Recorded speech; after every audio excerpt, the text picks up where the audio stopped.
ਸ੍ਰੀ ਅਕਾਲ ਜੀ, ਸਾਰਿਆਂ ਦਾ ਸਵਾਗਤ ਕਰਦੇ ਹਾਂ ਇੱਕ ਹੋਰ ਨਵੀਂ ਵੀਡੀਓ ਦੇ ਵਿੱਚ। ਜੀ ਦੋਸਤੋ, ਅੱਜ ਆਪਾਂ ਇੰਡੀਅਨ ਪੋਲੀਟੀ ਦੀ ਕਲਾਸ ਨੰਬਰ 3 ਲਗਾਉਣ ਜਾ ਰਹੇ ਹਾਂ। ਇਸ ਤੋਂ ਪਹਿਲਾਂ ਆਪਾਂ 2 ਕਲਾਸਾਂ ਲਗਾ ਚੁੱਕੇ ਹਾਂ, ਜਿਸ ਦੇ ਵਿੱਚ ਆਪਾਂ ਤੁਹਾਨੂੰ ਸਾਰੀ ਇੰਟਰੋਡਕਸ਼ਨ ਤੇ ਨਾਲ ਹੀ ਆਪਾਂ ਤੁਹਾਨੂੰ ਜਿਹੜੀਆਂ ਆਪਣੀਆਂ ਸੂਚੀਆਂ ਨੇ 12 ਉਹ ਕਵਰ ਕਰਾ ਚੁੱਕੇ ਹਾਂ। ਤੇ ਅੱਜ ਦੀ ਕਲਾਸ ਵਿੱਚ ਆਪਾਂ ਆਰਟੀਕਲ ਸ਼ੁਰੂ ਕਰਾਂਗੇ। ਅੱਜ ਦੀ ਕਲਾਸ ਵਿੱਚ ਆਪਾਂ ਪਾਰਟ ਨੰਬਰ 1 ਕੇ ਪੜਾਂਗੇ ਤੇ ਨਾਲ ਹੀ ਇਸ ਦੇ ਵਿੱਚ ਕੁਝ ਹੋਰ ਇੰਪੋਰਟੈਂਟ ਜਾਣਕਾਰੀਆਂ ਸਾਰੀਆਂ ਪੜਾਂਗੇ।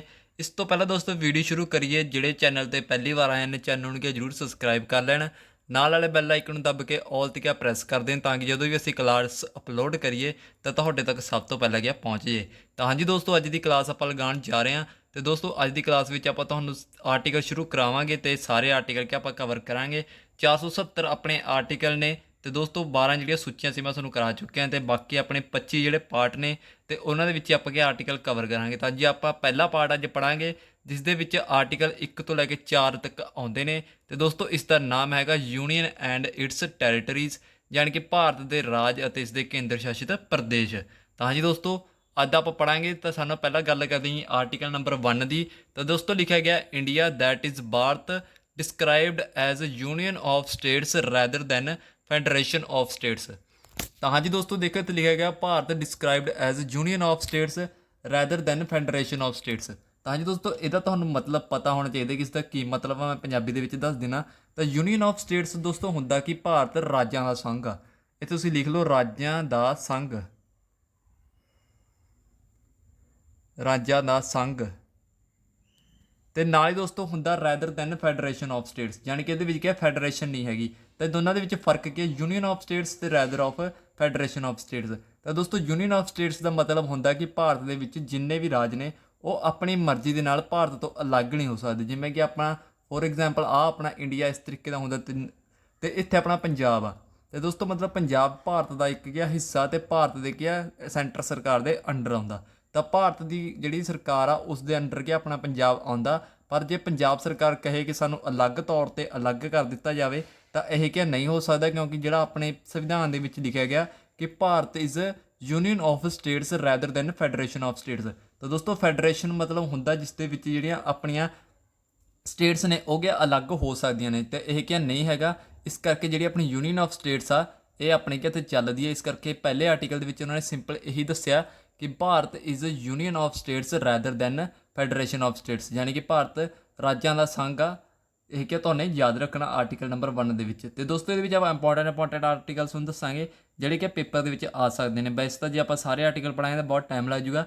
ਇਸ ਕਰਕੇ ਆਪਾਂ ਤੁਹਾਨੂੰ ਇਹਦੇ ਵਿੱਚ ਇੰਪੋਰਟੈਂਟ ਆਰਟੀਕਲ ਹੀ ਕਰਾਵਾਂਗੇ। ਜਿਵੇਂ ਪਾਰਟ ਨੰਬਰ 1 ਦੇ ਵਿੱਚ 1 ਤੋਂ ਲੈ ਕੇ 4 ਤੱਕ ਆਰਟੀਕਲ ਆਉਂਦੇ ਨੇ, ਪਰ ਆਪਾਂ ਤੁਹਾਨੂੰ ਕੇਵਲ 2 ਹੀ ਆਰਟੀਕਲ ਕਰਾਏ ਨੇ ਜਿਹੜੇ ਤੁਹਾਡੇ ਵਾਸਤੇ ਇੰਪੋਰਟੈਂਟ ਨੇ। ਵੈਸੇ ਮੈਂ ਤੁਹਾਨੂੰ ਦੱਸ ਦੇਣਾ ਕਿ ਆਰਟੀਕਲ ਨੰਬਰ 2 ਦੇ ਵਿੱਚ ਕੀ ਦੱਸਿਆ ਗਿਆ ਕਿ ਜਿਹੜਾ ਭਾਰਤ ਆ ਉਹ ਕਿਸੇ ਵੀ ਵਿਦੇਸ਼ੀ ਜਿਹੜੀ ਰਿਆਸਤ ਆ ਉਹਨੂੰ ਆਪਣੇ ਵਿੱਚ ਐਡ ਕਰ ਸਕਦਾ। ਜਿਵੇਂ ਕਿ ਭਾਰਤ ਨੇ ਕੱਲ੍ਹ ਨੂੰ ਜੀ ਕਿਸੇ ਦੇ ਦੇਸ਼ ਦੇ ਉੱਪਰ ਕਬਜ਼ਾ ਕਰ ਲਿਆ ਤਾਂ ਉਹ ਭਾਰਤ ਦਾ ਇੱਕ ਰਾਜ ਬਣ ਜੂਗਾ। ਉਹ ਭਾਰਤ ਦੇ ਵਿੱਚ ਸਟੇਟਾਂ ਬਣ ਜਾਣਗੀਆਂ। ਜੇ ਭਾਰਤ ਕੱਲ੍ਹ ਨੂੰ ਲਾਹੌਰ 'ਤੇ ਕਬਜ਼ਾ ਕਰ ਲੈਂਦਾ ਤਾਂ ਲਾਹੌਰ ਭਾਰਤ ਦੇ ਵਿੱਚ ਯੂਨੀਅਨ ਆਫ ਸਟੇਟਸ ਬਣ ਜੂਗਾ। ਦੋਸਤੋ, ਅੱਗੇ ਚੱਲਦੇ ਆਪਾਂ ਆਰਟੀਕਲ ਨੰਬਰ 3 'ਤੇ। ਤਾਂ ਦੋਸਤੋ, ਇਸ ਦੇ ਵਿੱਚ ਕੀ ਲਿਖਿਆ ਗਿਆ, it gives supreme power to the parliament to change the boundary of any state in India. ਤਾਂ ਹੀ ਦੋਸਤੋ, ਸਿੰਪਲ ਸ਼ਬਦਾਂ ਦੇ ਵਿੱਚ ਇੱਥੇ ਲਿਖਿਆ ਗਿਆ ਕਿ ਪਾਰਲੀਮੈਂਟ ਕੋਲ ਇਹ ਪਾਵਰ ਹੈਗੀ ਆ ਕਿ ਉਹ ਕਿਸੇ ਵੀ ਸਟੇਟ ਦੀ ਬਾਉਂਡਰੀ ਚੇਂਜ ਕਰ ਸਕਦੀ ਹੈ। ਸਿੰਪਲ ਐਗਜ਼ਾਮਪਲ ਆਪਣਾ ਪੰਜਾਬ ਹੀ ਲਓ।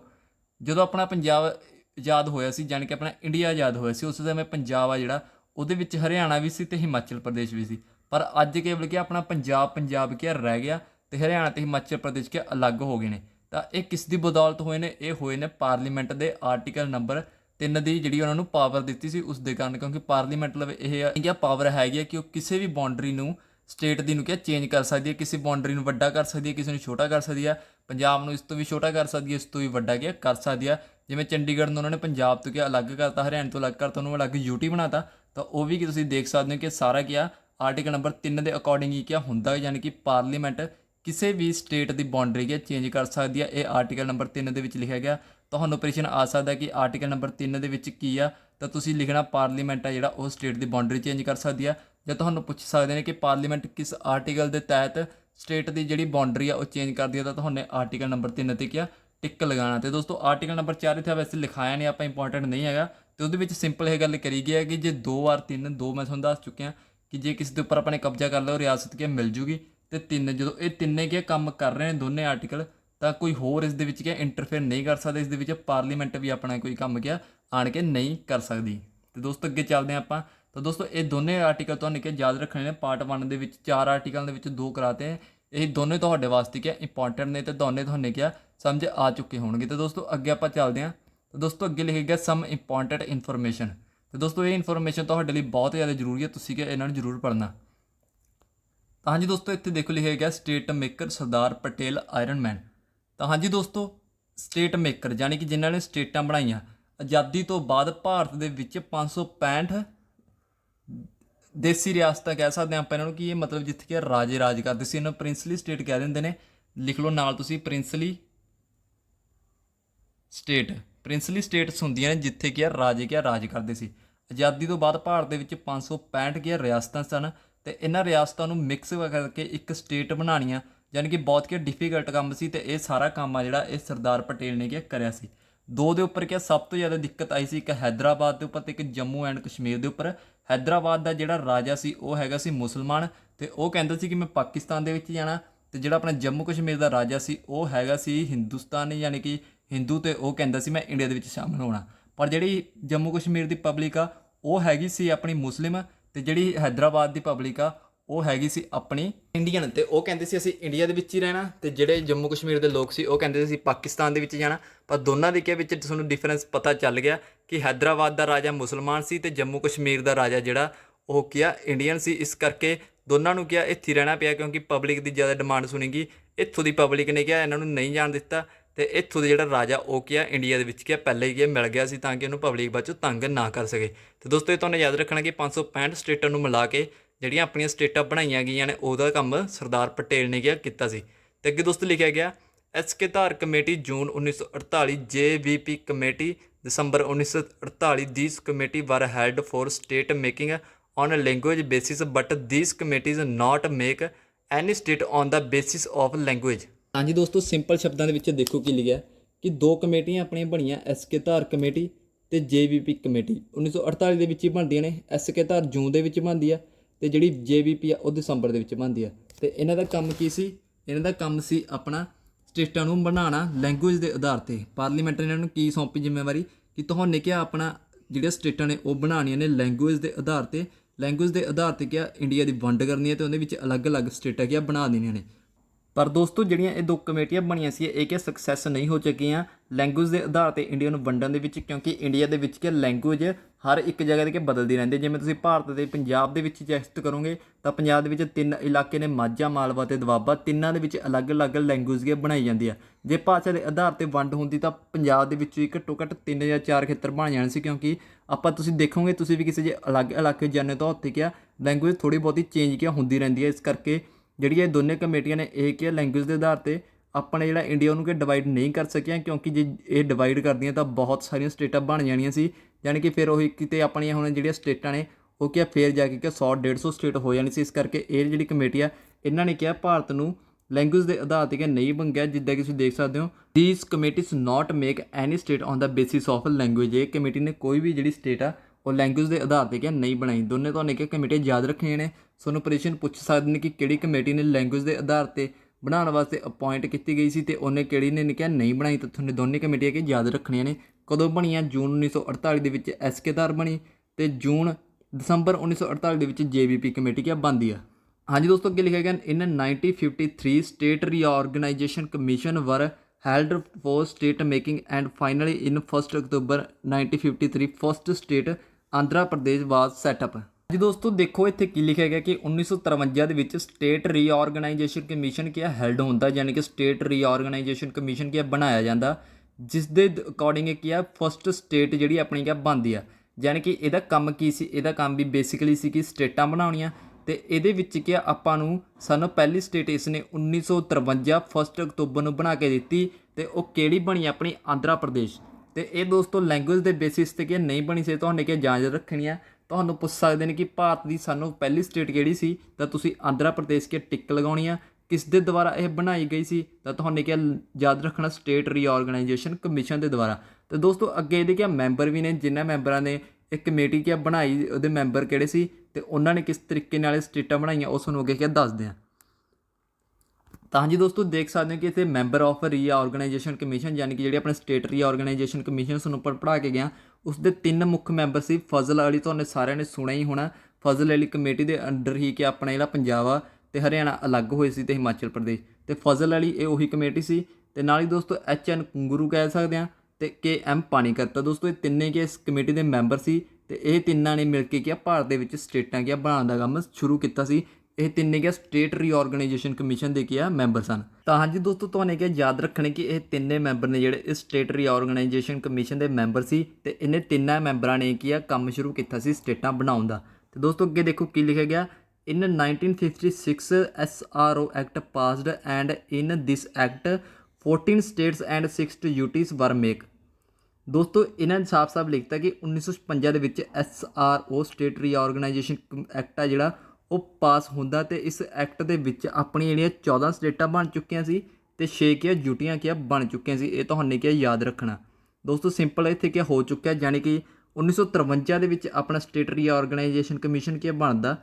ਉਸ ਤੋਂ ਬਾਅਦ 3 ਸਾਲਾਂ ਬਾਅਦ ਆਪਣਾ 1956 ਦੇ ਵਿੱਚ ਜਾ ਕੇ 14 ਸਟੇਟਾਂ ਬਣ ਜਾਂਦੀਆਂ ਨੇ ਅਤੇ 6 ਯੂਟੀਆਂ ਕਿਹਾ ਬਣ ਜਾਂਦੀਆਂ ਨੇ।